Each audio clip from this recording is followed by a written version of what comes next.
आल्स heading से बच्चे बहुत डरते हैं, और डरे भी क्यों ना, क्योंकि ये एक ऐसा क्वेश्चन टाइप है जो बच्चे शुरू करते हैं, शुरू में उनको कोई और ऑप्शन लग रही होती है, टाइम के साथ साथ उनको दो और ऑप्शन उसके अंदर फिट होनी शुरू हो जाती है, अगले क्वेश्चन में जाते हैं फिर पिछली ऑप्शन भी सही लग रही होती है, करते करते बच्चे इतना कंफ्यूज हो जाते हैं, इतना परेशान हो जाते हैं कि हेडिंग हमारे बस की नहीं है, हम इसमें गैस वर्क करके आएंगे। और आपको बताऊं, अगर आप हेडिंग में गैस वर्क करके आ रहे हो तो आपके आंसर ठीक नहीं होने वाले। फिर कैसे होंगे ठीक? फिक्र मत करो, मैं आपको बताऊंगा आपने क्या करना है और क्या नहीं करना है, सिर्फ बताऊंगा ही नहीं करके भी दिखाऊंगा। तो चलो शुरू करें हमारी सीरीज आज में बैंड चाहिए तो टारगेट 9 आइए। सबसे पहले हम देखते हैं स्ट्रैटेजीज हेडिंग्स को करने की। दो तरह की स्ट्रैटेजीज होती हैं इसके अंदर, हम एक पर फोकस करेंगे, दूसरी स्ट्रैटेजी भी ठीक है लेकिन हम फोकस एक पर ही करेंगे। कुछ लोग क्या करते हैं, जब हेडिंग करनी होती है तो वो ऑप्शंस से स्टार्ट करते हैं, वो क्वेश्चन को पढ़ते हैं और उसकी ऑप्शंस पहले से पढ़ के एक आइडिया बना लेते हैं। अगर आपकी रीडिंग बहुत अच्छी है, अगर आपको वोकैब बहुत अच्छे से आपका कमांड है वोकैब के ऊपर, फिर तो ये ऑप्शन आपके लिए ठीक है, otherwise it can be tricky sometime. तो हम किस ऑप्शन से चलेंगे? हम दूसरी ऑप्शन से चलेंगे। जो हम फॉलो करेंगे उसके अंदर हमने पैराग्राफ को पहले पढ़ना है, हमने पैराग्राफ को पहले पढ़ना है and we will try to get the gist. अब ये जिस्ट क्या होती है? जिस्ट होती है मेन आइडिया। मेन आइडिया जो एक पैराग्राफ का होता है, हमने उसको फाइंड करने की कोशिश करनी है। ओके, जब हम आल्स में ऐसे भी करते हैं, ऐसे करते हैं तो क्या करते हैं हम उसके अंदर एक हमारे पास होता है टॉपिक सेंटेंस, पॉइंट, जिसको हम पॉइंट, उसके बाद हम देते हैं उसकी एक्सप्लेनेशन, फिर हम देते हैं उसका एग्जाम्पल, एंड हम उसको करते हैं लिंक। जो आप रीडिंग कर रहे हो ना, वो भी किसी ने ऐसे ही लिखा है, उसने भी यही सारी चीजें की होंगी।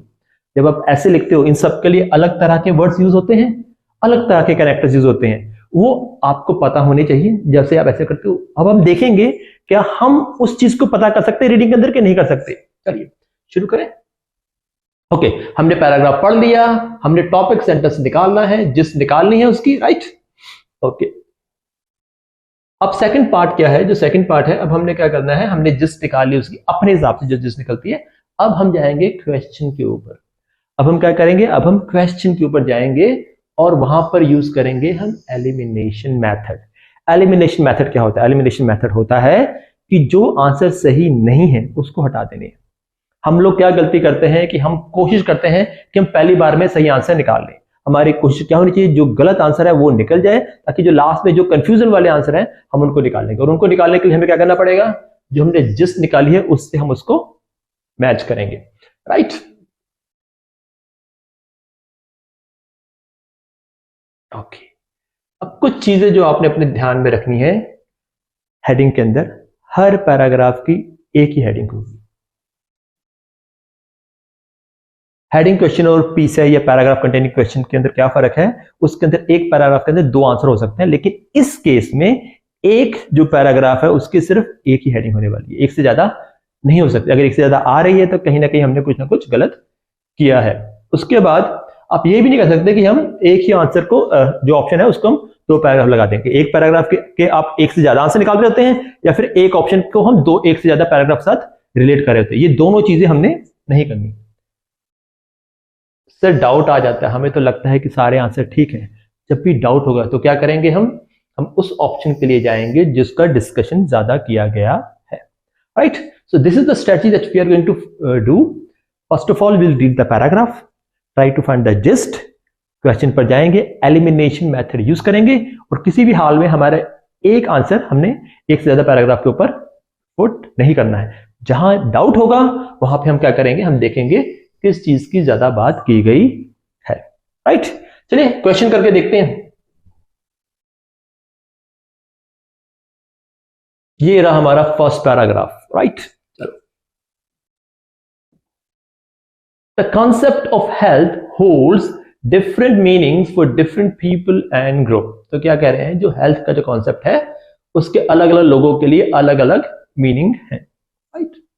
These meanings of health have also changed over time। कह रहे अब ये मीनिंग है ये टाइम के साथ चेंज होते रहते हैं। This change is no more evident than in Western society today। कह रहे ये चेंज है ये वेस्टर्न सोसाइटी में ज्यादा नजर आते हैं।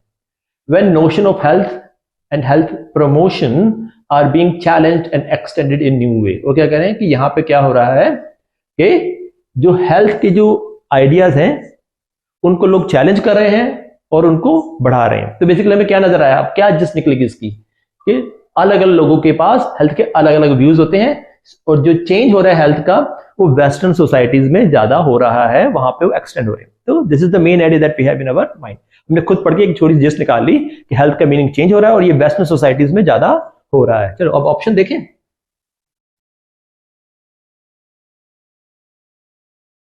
So here we have our list of headings.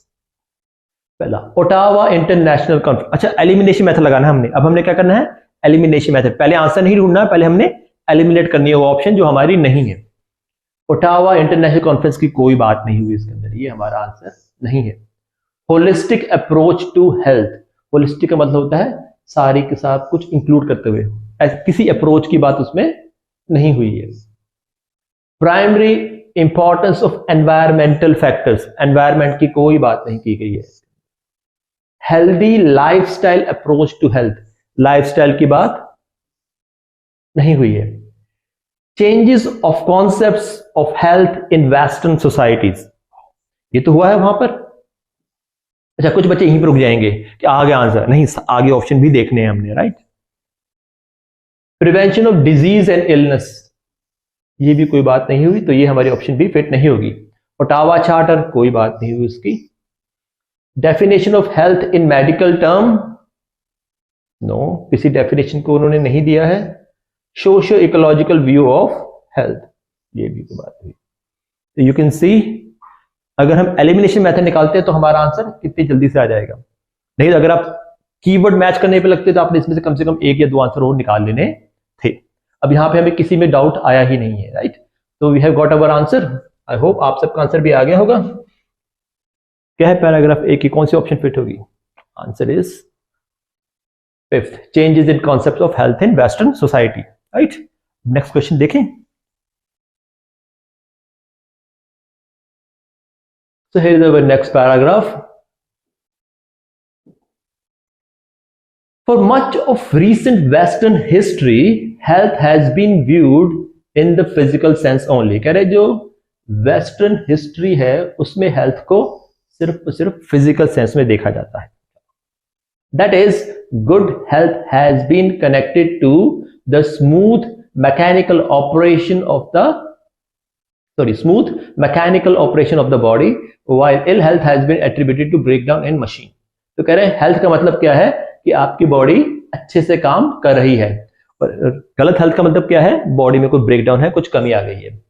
Health in this sense has been defined as the absence of disease और इलनेस। कह रहे हेल्थ का मतलब है किसी इंसान को डिजीज या इलनेस नहीं है, और इसको सिर्फ और सिर्फ मेडिकल टर्म में ही देखा जाता है। According to this view, creating health for people means providing medical care. अब कह रहे हैं इसका मतलब क्या है, लोगों को मेडिकल केयर देनी चाहिए ताकि वो डिजीज से प्रिवेंट कर सकें, डिजीज और इलनेसेस से। During this period, there was an emphasis on providing clean water, improved sanitation and housing. पहले लोगों का फोकस था कि साफ पानी मिले, अच्छी सैनिटेशन हो और हाउसिंग। अब इसमें क्या मोटी मोटी क्या बात नजर आ रही है कि जो वेस्टर्न हिस्ट्री है उसके अंदर हेल्थ को किस में देखा गया था, फिजिकल सेंस। फिजिकल सेंस क्या बताया उन्होंने कि बॉडी आपकी अच्छे से काम कर रही है, डिजीजेस नहीं है, इलनेस नहीं है, मेडिकल टर्म है। और मेडिकल प्रोवाइड का मतलब क्या था कि मेडिकल केयर का मतलब ये था कि हम डिजीज और इलनेस से को हम ट्रीट करेंगे, प्रिवेंट करेंगे, और इसीलिए उन्होंने अच्छा पानी और सैनिटेशन के ऊपर काम किया। वंस अगेन क्या है, वेस्टर्न सोसाइटी के अंदर हेल्थ को फिजिकल सेंस पे देखा जा रहा था। फिजिकल सेंस का मतलब लोगों को कोई भी डिजीज या इलनेस नहीं है, और इसको क्या कहते हैं वो मेडिकल टर्म। और मेडिकल टर्म का मतलब क्या है, हम डिजीज और इलनेस के ऊपर काम करेंगे। This is what we get out of this paragraph. अब हम देखते हैं अपनी ऑप्शंस।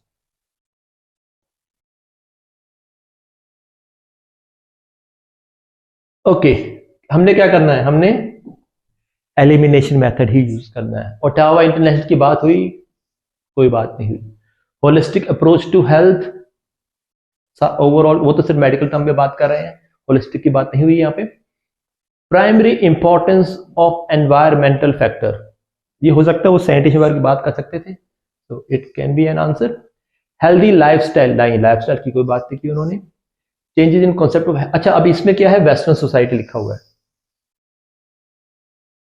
कुछ बच्चे क्या करेंगे, उन्होंने देखा पहली लाइन में वेस्टर्न सोसाइटी है, यहां भी वेस्टर्न सोसाइटी है, तो आंसर पिक कर दिया। लेकिन मैंने आपको क्या बताया था, एक पैराग्राफ का सिर्फ एक ही आंसर हो सकता है, और हमने देख लिया, हमें कंफर्म है जो पिछला पैराग्राफ था उसका आंसर फिफ्थ ही बनना था, उसमें हमें कोई डाउट नहीं था। इसका मतलब ये ऑप्शन भी नहीं हो सकती। तो वो बच्चे जो फर्स्ट लाइन और लास्ट लाइन देके आंसर निकालते हैं, आप अपने सामने देख सकते हैं कि आपने फर्स्ट लाइन से यही आंसर पिक कर लिया था, फिर आपने क्या हो जाना था, कंफ्यूज कि सिर्फ फर्स्ट का आंसर भी फिफ्थ है, सेकंड का आंसर भी फिफ्थ है। नहीं, फर्स्ट का आंसर हमने फिफ्थ बिल्कुल सही निकाला, अब हमें उसको चेंज करने की बिल्कुल भी जरूरत नहीं है। चलिए, prevention of disease and illness is wonderful, ये तो सारी इसी की बात हो रही थी ना। Ottawa charter for health promotion, Ottawa charter की कोई बात नहीं हुई। Definition of health in medical term, इसकी भी बात हुई है हमारे पास।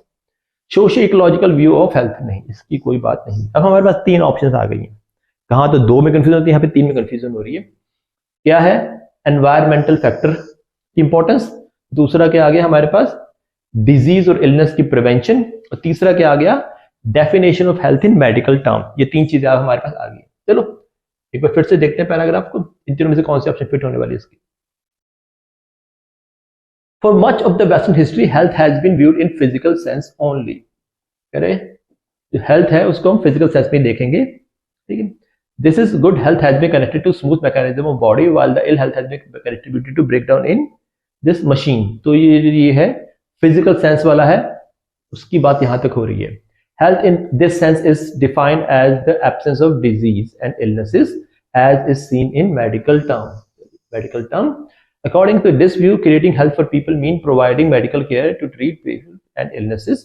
During this period there was emphasis on providing, अच्छा जो environment वाला था वो तो हमारे पास एक ही लाइन में है, इसका मतलब वो ऑप्शन नहीं आया क्योंकि वो ज्यादा कवर नहीं कर रहा। हम यहाँ पे क्या देख रहे हैं, प्रिवेंशन ऑफ डिजीज की बात नहीं हो रही, यहाँ पे एब्सेंस ऑफ डिजीज की बात हो रही है। तो हमारा आंसर जो फिट हो रहा है वो सारा किस में फिट हो रहा है, we will see it in the medical term. हमें इसको फिर किस तरह से देख रहे हैं, वो उसको फिजिकल सेंस में या मेडिकल टर्म में ही उसको वो देख रहे हैं। So this is going to be our answer. देखिए ये कौन सी ऑप्शन थी हमारे पास।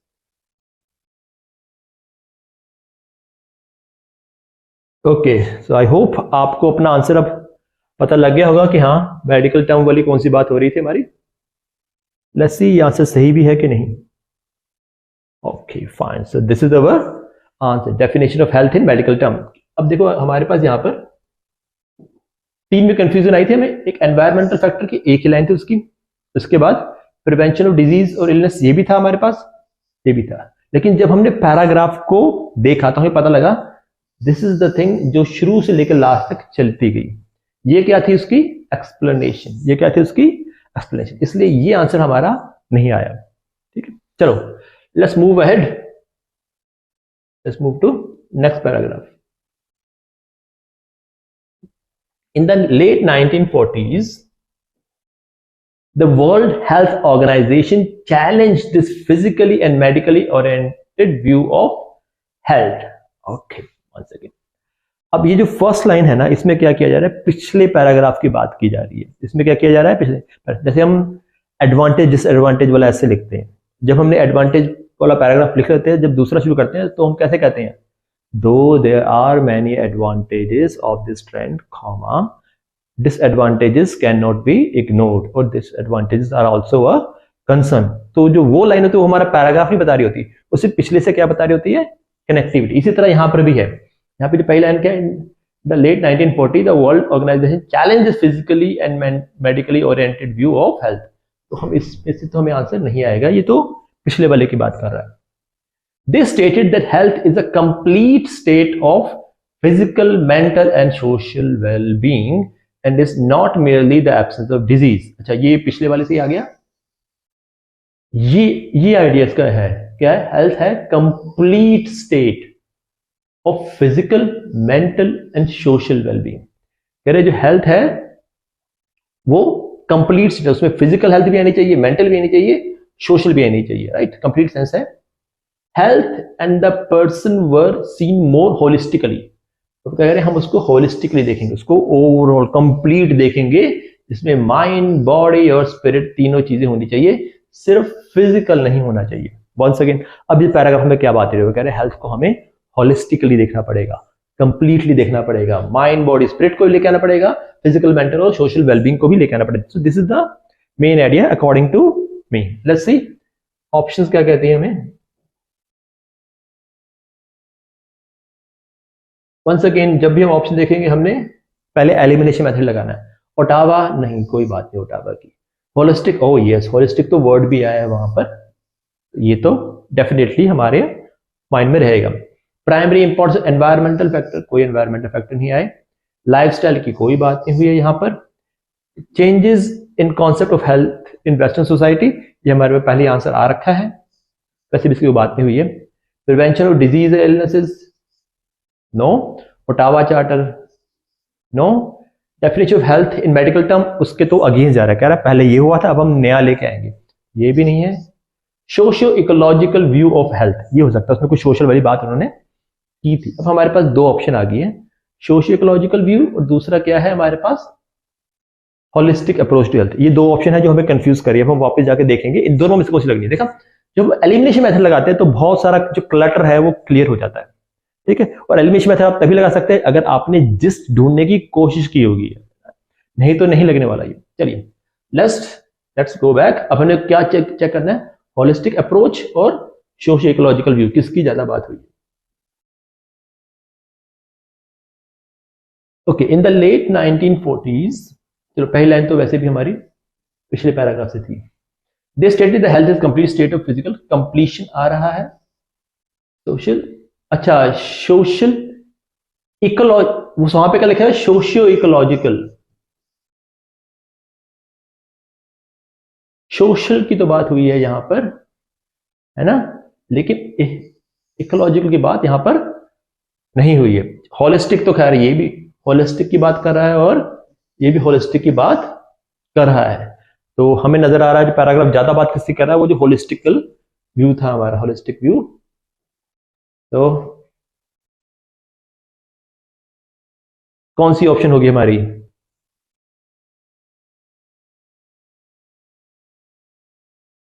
Answer is second, holistic approach to health.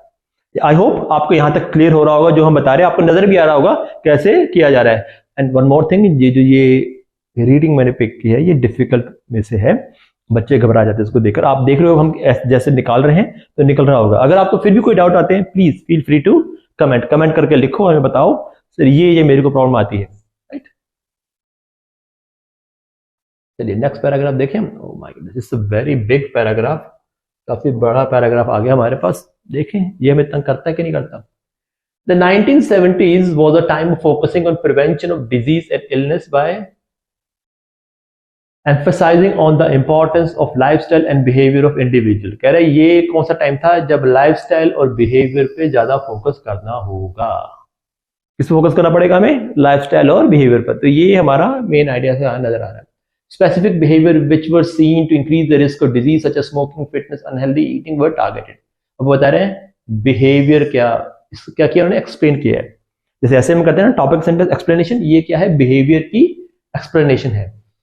Creating health meant providing not only medical health care but health promotion program policies which could help people maintain healthy behavior and lifestyle। और ये अगली line क्या है, lifestyle को बता रही है, lifestyle क्या होता है। पहली लाइन क्या कर रही है, बिहेवियर को एक्सप्लेन कर रही है, दूसरी लाइन क्या कर रही है, लाइफस्टाइल को एक्सप्लेन कर रही है। तो ये क्या है, एक्सप्लेनेशन है। While this individualistic healthy lifestyle approach, okay, क्या कह रहे हैं, जो हमने बताया ये क्या है, हेल्दी लाइफस्टाइल अप्रोच। यहां से फिर हमारा जो हमने सोचा था वही चीज, अब इसका नाम दे दिया उन्होंने, क्या नाम है इसका, healthy lifestyle approach to health work for some member of society people experience condition in their daily life. अच्छा ये क्या कह रहे हैं कि जो ये हेल्दी लाइफस्टाइल अप्रोच है ना, ये सिर्फ अमीर लोगों के लिए काम करती थी, गरीब लोगों के लिए काम नहीं करती। This is what they are trying to say, but still idea क्या है, healthy lifestyle approach benefit little from this approach। This was largely because both healthy lifestyle approach and the medical approach to health largely ignore the social and environmental factor condition affecting the। चलो अब इसमें वो क्या कह रहा है भाई, इसने सोशल और एनवायरमेंटल कंडीशन को इग्नोर कर दिया था। लुक, अब इस पैराग्राफ में क्या हो रहा है, इस पैराग्राफ के पहले पार्ट के अंदर एक लाइफस्टाइल अप्रोच की बात की जा रही है, दूसरे पार्ट के अंदर इसके नेगेटिव्स बताए जा रहे हैं।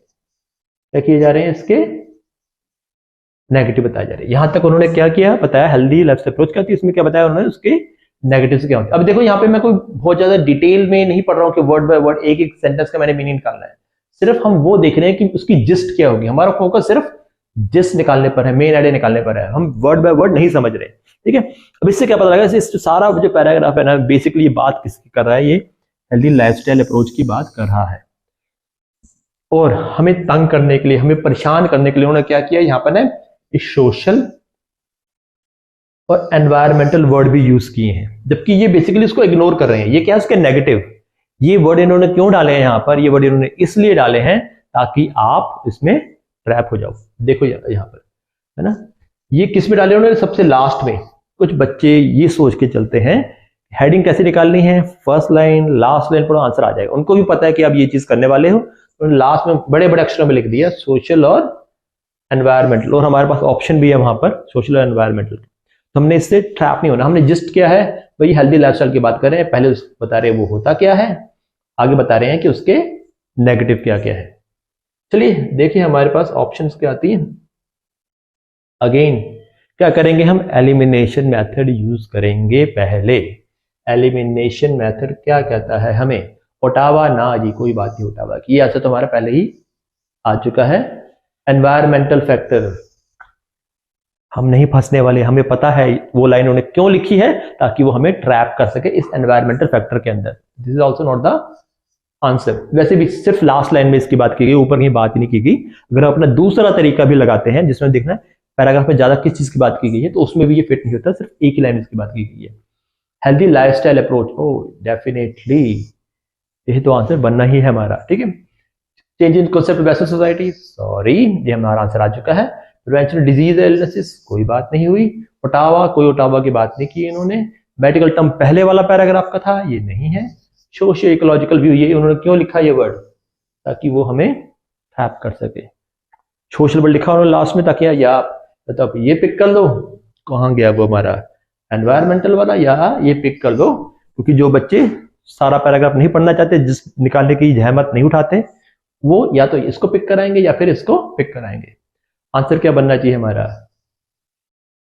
Lifestyle approach. देखें आंसर क्या है, आंसर इज फोर्थ। फोर्थ क्या था हमारा, healthy lifestyle approach to health. ठीक है, अभी हमने क्या देखा, हमने देखा आंसर कैसे निकालना है, एलिमिनेशन मेथड क्या होता है, और किस चीज से हमने बचना है, कहां वो हमें ट्रैप करेंगे, कैसे हमने उससे बचना है। Okay, let's move ahead.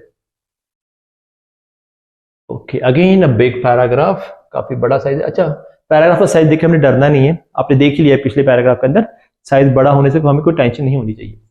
During the 1980s and 1990s there has been a growing swing away from listening। अब देखो, अब यहां पे उन्होंने क्या किया है, लाइफस्टाइल रिस्क को उन्होंने शुरू में लिख दिया है। ये क्यों लिखा उन्होंने लाइफस्टाइल रिस्क पहले पैराग्राफ के अंदर, ये उन बच्चों के लिए लिखा है जो फर्स्ट लाइन और लास्ट लाइन से पढ़ के आंसर निकालना चाहते हैं। वो हो जाएंगे कंफ्यूज के लाइफस्टाइल यहां पे भी है, लाइफस्टाइल वहां पे भी है। कीवर्ड जब मैच करोगे ना आप लोग, ये आप लोगों को फंसाने के लिए लिखा हुआ उन्होंने। जबकि असल में ये लाइन क्या है, ये असल में ये लाइन वो है जैसे आपको पहले बताया था, ये सिर्फ पिछले पैराग्राफ में क्या हुआ था उसको बता रही है। देखो वो क्या कह रहे हैं, 1980s and 1990s there has been a swing away। कह रहे जो पीछे हमने जो लाइफस्टाइल वाली थ्योरी डिस्कस की है, जो अप्रोच डिस्कस की है, लोग उससे दूर हो रहे हैं।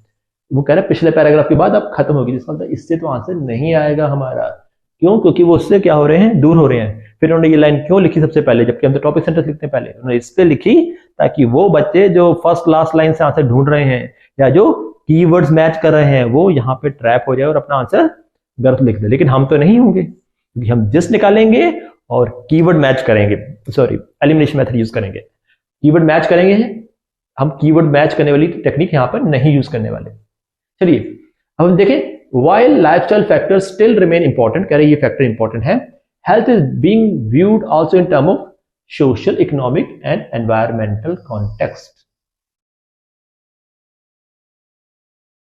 हेल्थ को कैसे व्यू करना है हमने? Social, economic and environmental factor के अंदर। ये है मेन आइडिया। चलो आगे बढ़ते हैं। This broad approach to health is called socio ecological view of health. चलो इसका उन्होंने नाम भी दे दिया। क्या नाम है इसका? Socio ecological view of health. ये बताया वो नहीं करना हमने, एक बताया डेफिनेशन बताई, उसका नाम दे दिया। तो काफी हद तक यही आंसर होने वाला है। देखो आपको पता लगा कैसे आंसर बनते पैराग्राफ कैसे करना है। The broad socio ecological view, चलो फिर अब उसको क्या कर रहे हैं, उसी को एक्सप्लेन कर रहे हैं। Was endorse at the international conference of health promotion in Ottawa Canada. चलो ओटावा कनाडा में ये कॉन्फ्रेंस हुई थी जहां पे लोग, अच्छा अब ये क्या है, इसका एग्जांपल दे रहे हैं कहां पे हुआ था, उसको जस्टिफाई कर रहे हैं। It is clear from the statement that the creation of health is about much more than encouraging healthy individual behaviour and lifestyle and providing appropriate care. कह रहे इसका मतलब क्या है, जो हमने पहले बात की थी लाइफस्टाइल अप्रोच की, उससे कहीं ज्यादा। उन्होंने फिर लाइफस्टाइल वर्ड यहाँ पे यूज कर दिया। कह रहे भाई हाँ तुम्हें ढूंढना था ना, देखो इधर क्या हो किया इन लोगों ने। लाइफस्टाइल फर्स्ट सेंटेंस में भी लिख दिया उन्होंने, लाइफस्टाइल और बिहेवियर लास्ट सेंटेंस में भी लिख दिया। क्या यही सोच के बैठे होते हैं ना हम लोग कि पैराग्राफ की पहली लाइन और लास्ट लाइन, फिर दोनों हमने लाइफस्टाइल लिख दिया। करो पिक कीवर्ड और ले लो इसको आंसर, जबकि इसका आंसर हो ही नहीं सकता क्योंकि ये आंसर तो पिछले पैराग्राफ का था। ठीक है, चलिए जो हमें अब जो मेरे को लग रहा है जो आंसर इसका होना चाहिए वो है सोशियो इकोलॉजिकल व्यू। ये मेन आइडिया है। ठीक है, अब उसका एग्जांपल क्या दिया है कि कॉन्फ्रेंस हुई थी कोई ओटावा के अंदर। तो ये दो चीजें हैं जो हो सकती हैं हमारे पास आंसर। चलिए ऑप्शन देखें।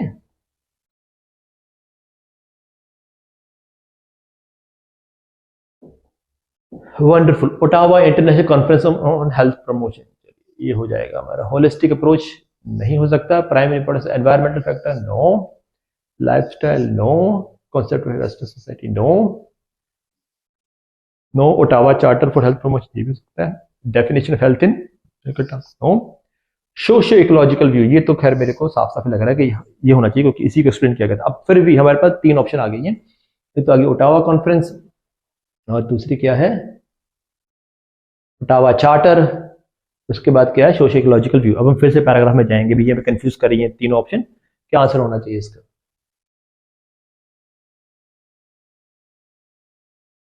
ओके, अब हम देखते हैं भाई सोशियो इकोलॉजिकल व्यू और उसकी बात कितनी हुई। ये तो चल पहला तो लाइफस्टाइल था, ये तो वैसे ही चला गया। ये पिछली बात की वैसे चला गया। अब ये यहां से लेके यहां तक क्या हो रहा है, सोशियो इकोलॉजिकल व्यू को समझाया जा रहा है और उसका क्या दिया जा रहा है एग्जाम्पल। और ओटावा चार्टर या ओटावा जो कॉन्फ्रेंस हुई थी उसको पोर्शन कितना है, सिर्फ इतना सा है। तो क्या आंसर होना चाहिए हमारा सोशियो इकोलॉजिकल व्यू। वैसे भी उसी की डेफिनेशन दे रहे हैं, उसी को समझा रहे हैं। ये क्या है आगे उसका सिर्फ उस बात को जस्टिफाई करने के लिए, समझाने के लिए उन्होंने इसको यूज किया हुआ है। ओके, कौन से ऑप्शन है हमारे, ये यही आंसर होना चाहिए मेरे हिसाब से। So is the answer, this is the answer। चलिए आगे देखें next question. Okay, paragraph F. At the Ottawa Conference in 1986, a charter was developed। Correct, Ottawa conference के अंदर एक हमने क्या बनाया था, चार्टर बनाया था, जिसके अंदर यह बताया गया था कि हेल्थ प्रमोशन की सोशियो इकोलॉजिकल व्यू के ऊपर क्या डायरेक्शन होंगी। ठीक है, पिछले पैराग्राफ में बताया सोशियो इकोलॉजिकल व्यू का था। अब उसके बेस पर उन्होंने क्या बनाया है, एक चार्टर बनाया है। ठीक है, दिस चार्टर नोन है, अब इस चार्टर की ही बात कर रहे हैं, वो नोन है। तो मेन आइडिया क्या लगेगा यहाँ पे हमें, ओटावा चार्टर है। इसमें हमें क्या लगने वाला है, ओटावा चार्टर ही होगा हमारा मेन आइडिया। और ये क्या है, बैकबोन है health action today. Backbone means रीढ़ की हड्डी, जिसके बिना कुछ नहीं हो सकता। इसका मतलब सबसे इंपॉर्टेंट चीज क्या है, ये चार्टर। चलिए अब अगेन फिर ओटावा चार्टर की बात कर रहे हैं। The Ottawa charter brings practical meaning and action to the broad notion of health promotion. It represent, it क्या है again Ottawa charter, it present fundamental strategies and approach in achieving health for all. The overall philosophy of health promotion which guide these fundamental strategies and approaches is one of enabling people to increase control over and to improve their health। WHO 1986। तो 1986 के अंदर conference हुई थी, कहां पर? वहां पे Ottawa charter लेके आए हैं। ओटावा चार्टर ने जो पीछे हमने सोशियोलॉजिकल व्यू था उसके ऊपर बात करनी है। सारी घुमा फिरा कर बात किसी कर रहे हैं, Ottawa charter Ottawa charter Ottawa charter की ही बात हो रही है। देखिए हमारी ऑप्शंस क्या आएंगी। वन सेकेंड, चाहे जितने मर्जी आंसर आ जाए, आपने एलिमिनेशन मेथड हर बार यूज करना है। यूज एलिमिनेट, क्योंकि कहीं बार क्या था हमसे कुछ गलती हो जाती है ना, एलिमिनेशन मेथड हमारी उस गलती को ठीक करने की तरफ ले आता है हमें, right. Okay, Ottawa international conference, yes conference तो हुई है, पर वो बेसिकली बात उसकी नहीं हो रही थी। होलिस्टिक अप्रोच आ चुका है हमारा, फैक्टर नहीं।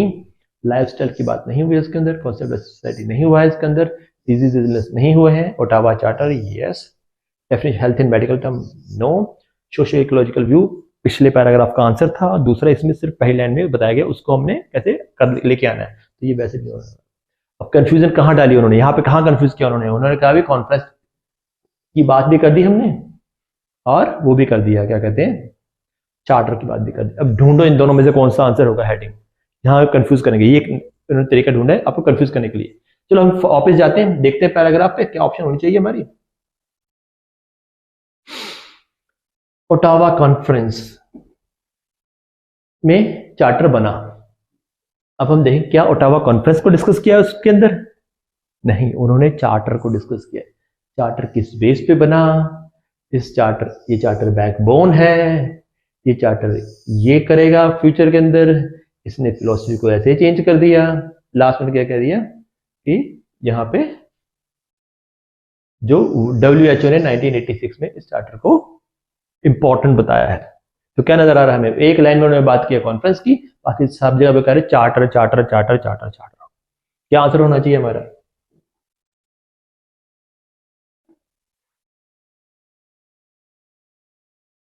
Where is our chart? This one 7th. I hope 7th is going to be the answer. Let's see. 7th is the answer. चलिए देखिए हमारे पास और कितने पैराग्राफ हैं। No, now we are done with all our paragraphs. So this was our series of IELTS में band चाहिए तो target 9 आइए का हेडिंग वाला वीडियो। मैं आपसे क्या एक्सपेक्ट करता हूँ, मैं आपसे एक्सपेक्ट करता हूँ कि आपके माइंड में कोई भी डाउट है, कोई भी क्वेरी है, कोई भी सजेशन है, कोई भी क्वेश्चन है, प्लीज कमेंट करें। यस, मुझे पता है आप बहुत सारे लोगों ने हमारे साथ मिलकर ये हेडिंग की होगी, तो आप नीचे ये भी कमेंट कर दो कि आपने कितने क्वेश्चन अटेम्प्ट किए थे, उनमें से कितनों के आपके आंसर ठीक थे, राइट। अगर कोई क्वेरी नहीं है, कोई डाउट नहीं है, बहुत अच्छे से पढ़ाया गया, तो नीचे लिख दो मेरे इतने आंसर ठीक थे, राइट। चलिए एक और चीज, प्लीज इस वीडियो को अपने फ्रेंड्स, अपने रिलेटिव जो भी याद करना चाहते हैं उनके साथ इसको शेयर करें। जो भी सोशल मीडिया आप यूज करते हैं, व्हाट्सएप, यूट्यूब, स्नैपचैट, या जो भी आप यूज करते हैं उसको शेयर करें। Last thing, like and subscribe. इस वीडियो को लाइक करो, चैनल को सब्सक्राइब करो, ताकि हमें नंबर से पता लगे कि हम जो काम कर रहे हैं वो सही डायरेक्शन में है, हमें यही काम और आगे करते रहना चाहिए। अगर कुछ कमी है तो प्लीज कमेंट करो, अगर सही है तो लाइक और सब्सक्राइब करो। It is a big motivation for us to put in more efforts. आसानी से नहीं बनते, हमें बहुत एफर्ट करने पड़ते हैं, वो एफर्ट हम और से और आगे करेंगे। एंड यस, अगर आप लोग प्लान कर रहे हैं अपनी आइल्स की ट्रेनिंग ऑफलाइन मोड में, तो आप हमारे टारगेट 9 इंस्टीट्यूट को ज्वाइन कर सकते हैं। उसकी डिटेल नीचे दे रखी है डिस्क्रिप्शन के अंदर। आई होप इस वीडियो ने आपका आइल्स हेडिंग का जो डर है उसको काफी हद तक कम किया होगा। मैंने जानबूझ के डिफिकल्ट रीडिंग पिक की थी, राइट। चलो मेहनत करो, प्रैक्टिस करो, बैंड लेके आओ और अपने पेरेंट्स के सपने पूरे करें। Have a nice day ahead. Bye.